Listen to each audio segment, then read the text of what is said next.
Hey, all, welcome back to the Viktor Frankl Meaning Academy and the Meaning Academy podcast, where we are here. I am in studio, sort of virtually at least, with my good friend, Dr. Dan. What's happening, brother, Dr. Dan? All kinds of good stuff, B, right? Meaning Academy moving forward with all the dreams and things we've been talking about for the past year, meaning masterminds and a curriculum and a book to be released. We're doing some cool stuff there, man. We're doing a lot of cool stuff for our listeners. You can now jump over. We don't have to say anymore. The Meaning Project and the Defiant Spirit podcast coming together, right? We can now just say the Meaning Academy podcast because we have the Viktor Frankl Meaning Academy up and running. Jump over to themeaningacademy.com where you can see the work of Dr. Dan, myself, and our other logotherapist partner in crime, or partner in meaning, I should say, and that is Elise Cortez. So lots of good stuff, and yeah, stay tuned for more. So should we jump into our podcast? Yeah, let's talk about this amazing quote that you found that relates directly to Dr. Frankl's work and is often misinterpreted. You want to pull that one out? Yeah, so a few years back, Brene Brown, now who needs no introduction, she's got like this almost cult-like following. I, by the way, really love Brene Brown. So what I'm Never heard about of to, her. you never Never heard of heard of her. Brene Who? Brown? Never heard of her.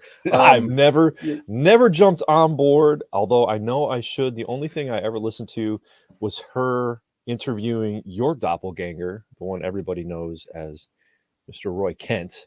That was a fabulous podcast interview, but that is all I really know of Brene Brown, other than that she does have this wonderful following and some pretty solid research. So I she commit does. to at some point She's jumping on the amazing. I bandwagon. love her, but she's a human being, right? Like I see this, cult of personality. It doesn't matter if it's Tony Robbins or if it's Oprah or if it's Dr. Dan. And People Rabbi start B. Yep. people start elevating them beyond human status. And I think for whatever reason, perfect time, perfect place, she hit that. And she did it around her first book that went viral, famous, bestseller was Daring Greatly. She had a couple before that, but her book Daring Greatly went, huge, and it was built around the following quote by Teddy Roosevelt, who said this. It's called "The Man in the Arena," and it was spoken, I believe, in 1910 at the Sorbonne in Paris. And he said the following. Uh, and for context, I love this, and Mm-hmm. yet I have been challenged on it. It is not the critic who counts, not the man who points out how the strong man stumbles or where the doer of deeds could have done them better. The credit belongs to the man who is actually in the arena, whose face is marred by dust and sweat and blood, who strives valiantly, who errs, who comes up short again and again, but because there is no effort without error and shortcoming, but who does actually strive to do the deeds, who knows great enthusiasms, the great devotions, who spends himself in a worthy cause, who at the best knows in the end the triumph of high achievement, and at worst, if he fails while daring greatly.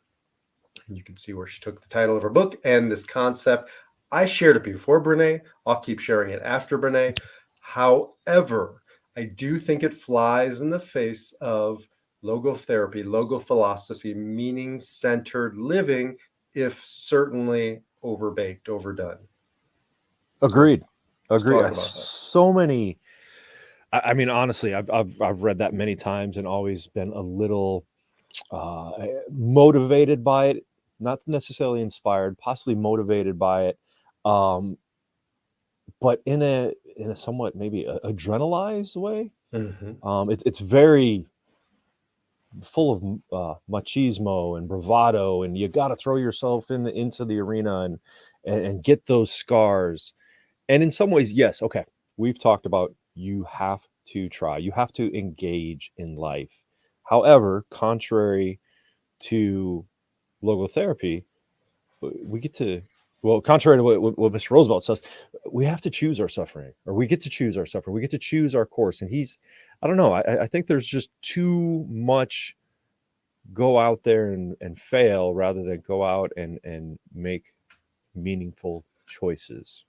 A little context, which I didn't know and started doing a little digging, and that is that Theodore Roosevelt was probably an Enneagram 8. He never took the test, but at least when I read about him and the research I've done, so the Enneagram 8 is the challenger. This is my world, not Dr. Dan's. So I'll explain it to those who don't know the Enneagram, but it is the adrenaline junkie. It's the one who goes big, goes home, needs that sort of extra boost um, of caffeine out in life, out in the world. It's almost like we can't feel unless there's an intensity.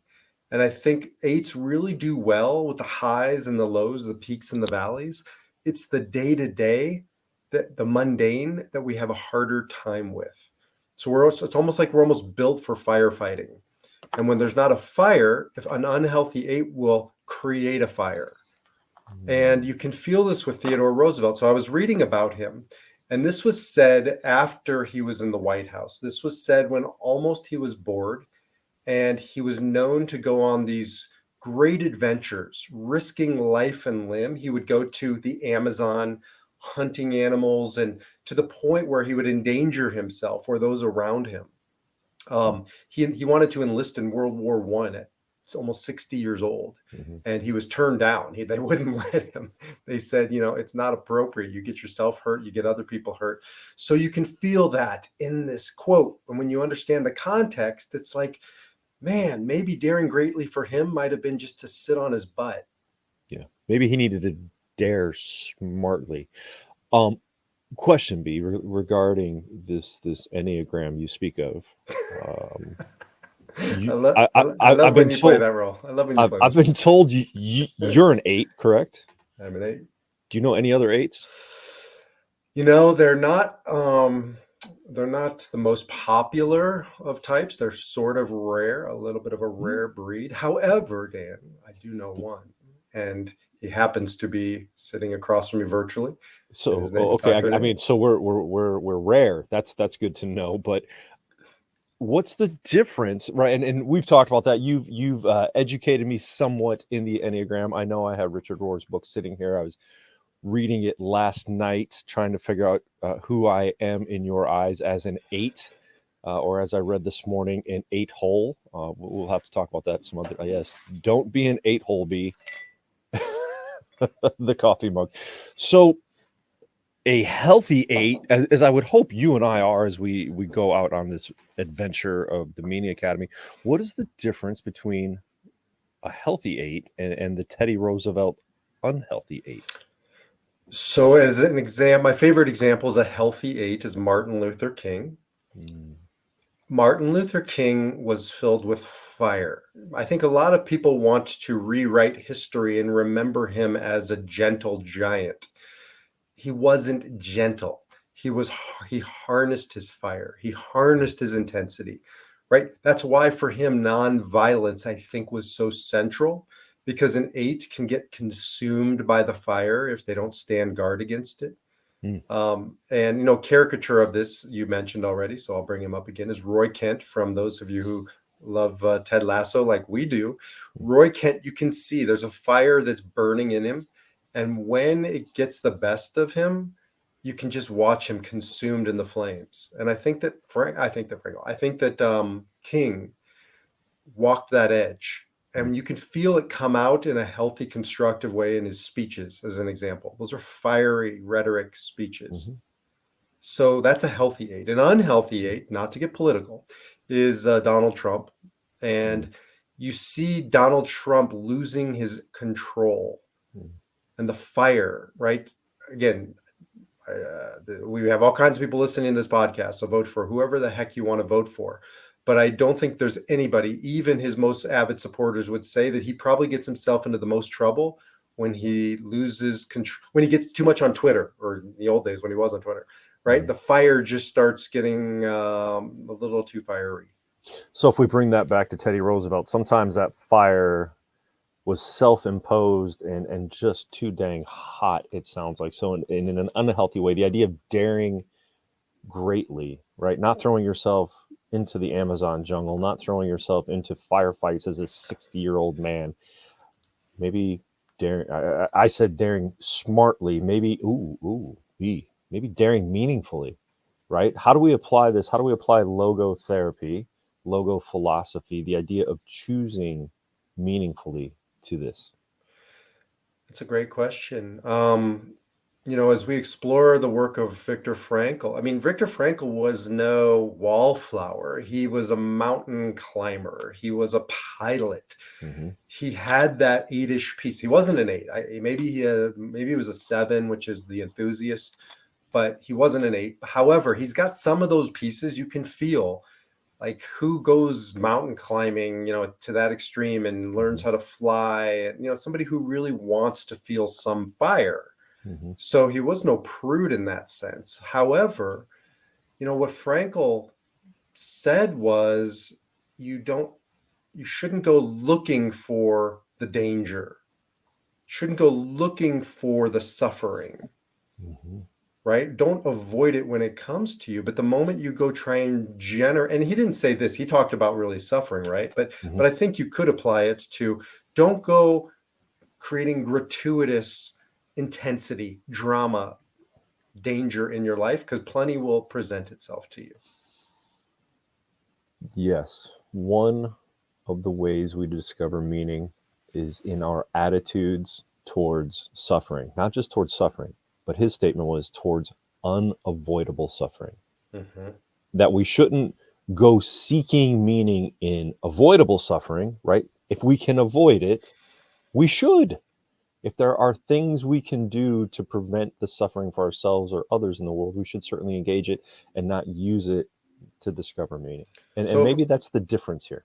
so if I'm Roosevelt and I came to you and said, okay, Dr. Logotherapist Dan, I am going down to the Amazon. I'm going to go hunt the anaconda or whatever the heck he was hunting down there.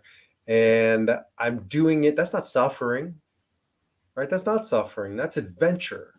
So Mm-hmm. tell me, make the case, from what you're talking about, why I shouldn't do that. Because to me, it doesn't strike me as wrong. There's no suffering in that, is there? At that time in human history, I think it was the question of putting other people in danger for your fun and excitement. Mm-hmm. Um, and personally, I'm not a hunter. I don't think I could be one. And so the idea of, I'm sure they didn't know what endangered species were back then, but Amazon is full of endangered species, and to go off and hunt them and kill them so that you can have a trophy in your trophy room just never really quite connected with me. So there's a bias there that I recognize doesn't work. My question would be: are there greater sources of meaning in your life that actually serve humanity, serve the community, serve those closer to you, rather than just going out and seeking adrenaline? But even as I say that, like, there's nothing wrong with seeking adrenaline laced adventures in skydiving, in racing fast cars in a safe environment. I don't know, B. I don't know if the Amazon one, if I could really make a good argument other than seeking meaning in a more self transcendent way. Right. I think, though, that as we're starting to flesh this out a little bit, I call my practice the defiant spirit, based on Frankel's idea that we have to defy our circumstances. And for an Enneagram 8, I think it is an act of defiance to sit still and find the meaning in the quiet, because I'll do anything as an Enneagram 8. In many ways, I'll do anything to stir the pot. Mm-hmm. Because my wife just said to me yesterday, like, why do you always have to just stir the pot? Why can't you just sit still? And she was challenging me in that Teddy Roosevelt kind of way. Like, Mm-hmm. can't you feel without having to create the fire, the drama, the intensity, the whatever? And she's right. Like, especially, I'm not 59. I'm getting closer and closer. Um, can I learn to find it without having to create a lot of noise, Mm-hmm. a lot of hunting? I believe I've shared with you one of the books I'm currently reading is the modern interpretation of Stoicism by Ryan Holiday. Hmm. In his series, I don't know, he's got a series where he interprets the Stoic philosophies, and he does a really good job bringing it into modern times. But the current book is stillness is the key, or something about stillness, right? That idea of finding peace, looking for serenity. And you're right, as an eight myself, or as you've shared with me, I am an eight. Um, I can recognize that there's always a new project, a new adventure, something to engage in. My own group of therapists that I work with have often accused me of having too much going on.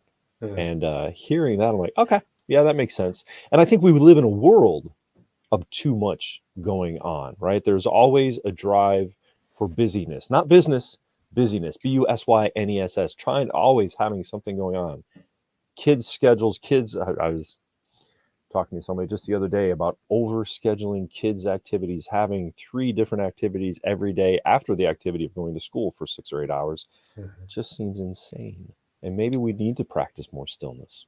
So I got this from Ryan Holiday, another book of his. I love Ryan Holiday because I Mhm. love he's really revived the Stoics, and I do think Dr. Frankl was deeply influenced by the Stoics, although he never references them, which is an interesting conversation Mhm. for another time. But having studied them in college and now sort of revisiting them through Ryan Holiday, he brings up a Seneca quote that says, "The wise person will endure all of this, arena stuff, but won't choose it." Choosing to be at peace rather than at war. And I do think, Frankel went to war, literally. I mean, he was in World War II in the Holocaust and surviving like a warrior in the arena of the concentration camps and teaching us all about how endurance, enduring, bearing your suffering is essential. But like you said, Dan, not choosing, Mhm. because life will present to you enough without drama, without catastrophizing and dramatizing. Absolutely. It's interesting. I was just speaking on another podcast that will be on the Meaning Project here in a couple of weeks. Life presents us plenty of opportunities for struggle, suffering, trauma, both big T and little t. We don't have to go out and seek it. What we can do is practice to train for self awareness, for resilience, and for stillness, to cultivate the inner world rather than seeking constant stimulation in the outer world. And I think maybe there's a balance to be had there. So let me bring to you another client scenario. I'll fictionalize it to some degree, though it's happened on many occasions. Let's say it's a 59-year-old man, a modern day Teddy Roosevelt, comes to me and says 10 variations of the following. I'm I climbed the ladder of success to realize it was leaning against the wrong wall. I've done everything I set out to do, and it's not enough. I have an itch that needs to be scratched. And therefore, I'm getting a new version of my wife. I'm getting a new version of my job. I'm leaving to go to a new destination. I'm taking on parasailing. I'm I'm selling my business and going to Tahiti. I'm fill in the blank, creating an arena, right? Because my life is short, the clock is ticking, and I want to live. Have you heard versions of that? Oh my goodness. I don't know. Every day, a couple times every day. And ironically, B, I mean, you and I were just talking in the most recent meeting mastermind about scratching that itch just yesterday. So I'm a company man. It's a little plug there. Yeah, absolutely. And there seems something about us gentlemen at around 49 to 59 that we feel we need to, the idea of a midlife crisis is no joke, even though it's been, humorized in recent times. But in a healthy stage of development, we are transitioning more if we're aiming to be healthy, it's more about finding ways to give back, to stabilize, and then to give back, and seeking that. I mean, all those things you listed, like, I think my first response would be like, slow the fork down, maybe a little more therapeutic than that. And maybe offering some kind of slow acting long term sedative, because that just seems so full of old, I was going to say old, but then that would categorize you. Sorry, bud. Um, Experienced ADHD, right? Like trying to find all of these stimuli where it's like, no, that's how about reinvesting, right? What you have to truly, we've talked, we've actually put on social media a couple times this week. Some of our Meaning Academy quotes have had to do with love, from Thomas Merton as well as from Dr. Frankel, right? Mhm. To truly love somebody is to experience them in all of their uniqueness, accepting them for who they are, not who you want them to be or who you see them as. That's a combination of Merton and Frankel there. And one of the greatest ways we can discover meaning in our life is to truly love somebody. So Mhm. this guy's aiming in all the wrong directions and coming out blazing, guns a firing. That's really a great point. All the examples I think that Ryan Holiday gave about Roosevelt's later in life obsession with the arena are about him. There's no other. There's no Mm, cause. There's no transcendent. And Frankl talks a lot about that the only way to true meaning is to go beyond ourselves in service. And so my son, who's just turning 21 here pretty quickly, he's off to Israel in a couple days for 3 months on another big adventure. And it's 100% appropriate because he's 20 something. hmm And in your 20s, in the Talmud, it says your 20s are time for pursuing. And then the hmm question is asked, pursuing what? Pursuing everything. right. It's the arena time. But when you're 40, when you're 50, it's a different type of arena. It's hmm standing put, standing still, hmm taking responsibility and serving. That's the new arena. hmm Again, developmental psychology calls that the stage of generativity versus stagnation, right? Generativity, giving back, supporting others, helping others, taking those decades of arena and wisdom and experience and mentoring, sharing, giving back, teaching others for that individual in the business rather than just firing it off and selling it. What about teaching somebody else how to run it? What about looking in the family to see if anybody wants to take part in it? Rather than getting that brand new sports car, what about finding a way to work on the old ones you have? I don't what about growing in experience and education and knowledge and sharing that with others rather than again chasing off into the world of adrenaline? And seeing that as an arena, right? I talk to especially Mm. guys at that age about this is your arena to stand still. And I had this conversation recently with somebody who said, but it doesn't make me happy. I want to go pursue my bliss, Mm. right? And what if those are old rules? Those are, as we talk about, morning of life rules, first half of life rules. That totally go pursue it. Second half of life, what if it's not pursuit of happiness, as the good doctor says, but the end suit of happiness? Want to unpack that one? End suit of happiness. Oh man, that's one of my favorites. I'm just For happiness, dangling a little right? meat in front of It's there. like you got that carrot right there, man. So for success, like happiness cannot be pursued. It must ensue from the meaningful pursuit of things greater than yourself or for true love of another. Um, and I use that one often in clinical and coaching work as well as in group work. We that oh man, you punched me right there in the brain, B. Like I want to pursue my bliss. What is that? That is some new age self-serving selfishness, But Dan, right? don't my kids and my loved ones want me to be happy? No, no. They want What? you to be present.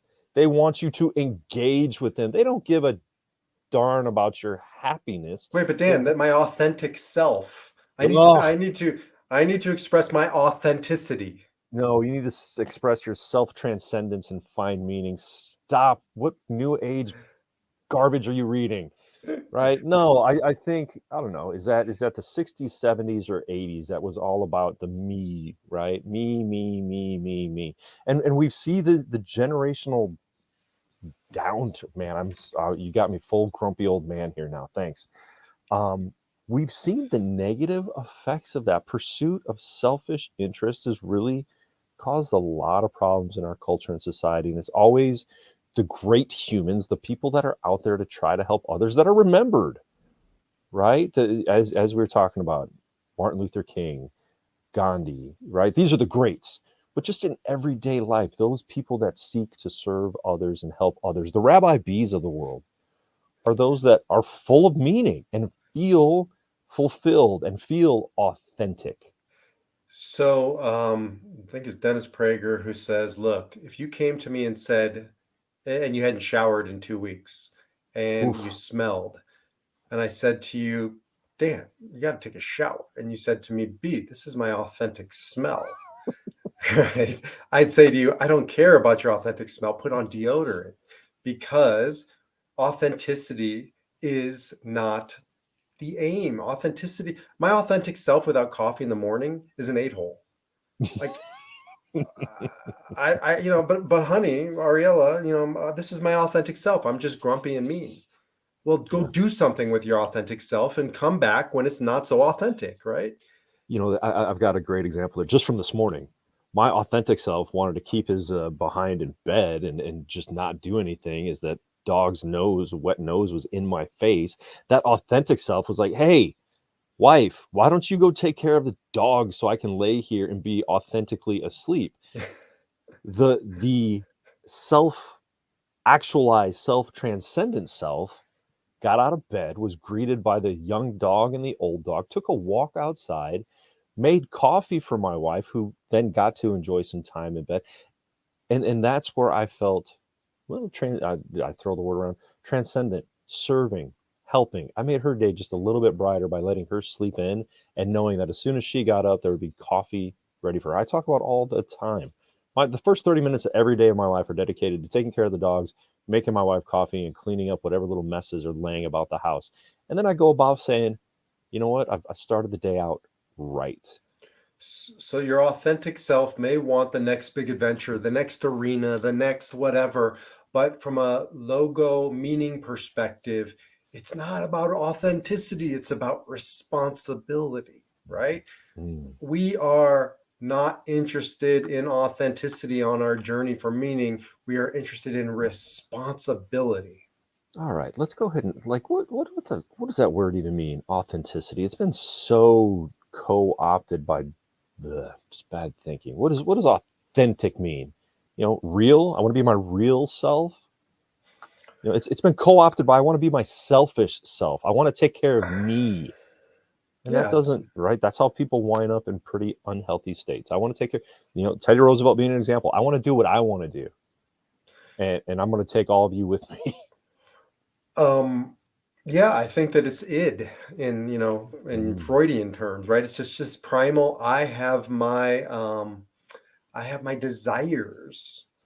I want to get them met. My clock is ticking. So what about my time, my mm, needs? And mhm, look, I am the first person to say you must also have a sense of self. mhm, You must have your needs and address those needs, but it's digging beneath the surface of what's truly a need. I have this conversation with my kids almost every day. Is that a want or a need? They're not the mhm, same thing, right? And we're mhm. talking about needs, I think, when most people are talking about wants. Yeah, and I continue to go back to there's a healthy balance, right? We have to have our needs taken care of, and we should pursue some of our wants, but not at the expense of being community, being family, serving others, helping others. By doing that, as we've talked about before, and I have off quoted, I don't know how many times on our podcast, as our friend, the poet philosopher Joe Rogan says, serving others is the most doing things for others is the most selfish thing you can do, right? Mhm. Because it feels good for you, because you feel good doing it. But imagine if more people were selfish in that way in serving others, what a different kind of world it would be. So I think in final analysis, what we're saying is yes, go into the arena, make your defiant stand of the human spirit. Frankl talks a lot about make your stand, draw your line, but perhaps challenging what's the arena. And maybe it's not leaving, but staying. Maybe it's not creating drama or intensity or fire, but bringing down the noise, getting quiet, getting still, Maybe it's not about pursuing the wants or the id or the desires, but right, getting to what's really needful, the meaning of the moment. Yeah. I think in our hypothetical 59-year-old client, it's getting to the why. Ah, Why do you need to go do all of this? What is that about you, and how can we express it in a more meaningful way? Because we know, as logotherapists, logo philosophers, that path is a path to destruction, is a path to annihilation of the self, is a path to wanting, right? It's ooh, I almost said narcissistic, but it's not clinically narcissistic, but it's very self-serving and therefore not self-transcendent. And that is a path to not being fulfilled whatsoever. and the ultimate litmus test is, I think, in my experience, project forward to the end, whenever the end is, and your children, your spouse, your loved ones, your friends, your Mm, family, at your grave. You know, does it pass the eulogy test? Does what you're about to do make it into that eulogy of praise, of legacy, of example, or is it a footnote?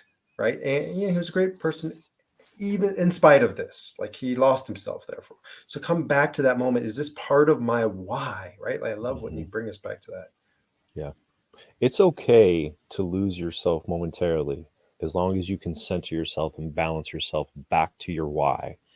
But it is the unfulfilled person, unfulfilled man that goes out and loses himself in womanizing, in excitement and drugs and alcohol and in spending and getting the new boat, the new car, the new, all the stuff. The truly self-actualized, self-transcendent, and fulfilled person goes out and figures out how they can continue to give back to their family, their community, the business, the job, and will find fulfillment through that. Will find their true why. And maybe for you listening, it is to go out and have a great adventure, if that's truly a response, not a reaction. So let me rewrite the ending of this in a Franklinian kind of a way. Who at the best knows in the end triumph of high achievement, and who at worst, if he fails, at least he fails while responding greatly. Mm, while responding meaningfully. While responding meaningfully. Yeah, yeah. Responsibility, the ability to choose your The response. ability to choose. Yeah. All right, my friend. Well, I think that's another wrap on a meaningful podcast, and I think pretty innovative take on a very popular idea that I still love, and I'm going to Mm. keep on my wall, but I'm also going to challenge myself now to respond meaningfully, not just dare greatly. I would definitely agree, and I would encourage anybody out there listening, to challenge yourself on that. That is such a popular quote and statement that I think we've taken to believe. Go out there and just do the thing and go get it, and without question. And I think what we're offered here is, where is the question of meaning? Where is the question of self transcendence and serving others in a world that has really taught us to serve ourselves?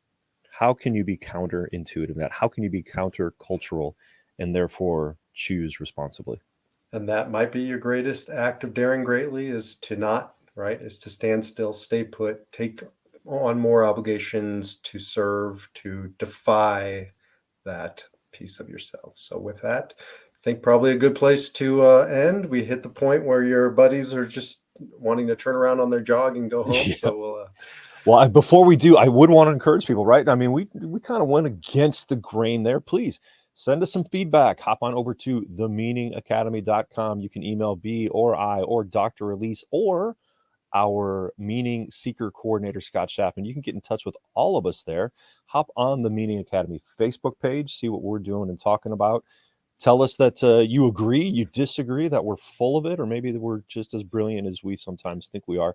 And through that, you can hop on over to our private Facebook group, the Meaning Seekers, I believe. Is that correct? Do I have that right? that's right. And engage in further conversation, participate in our meeting masterminds on Thursday.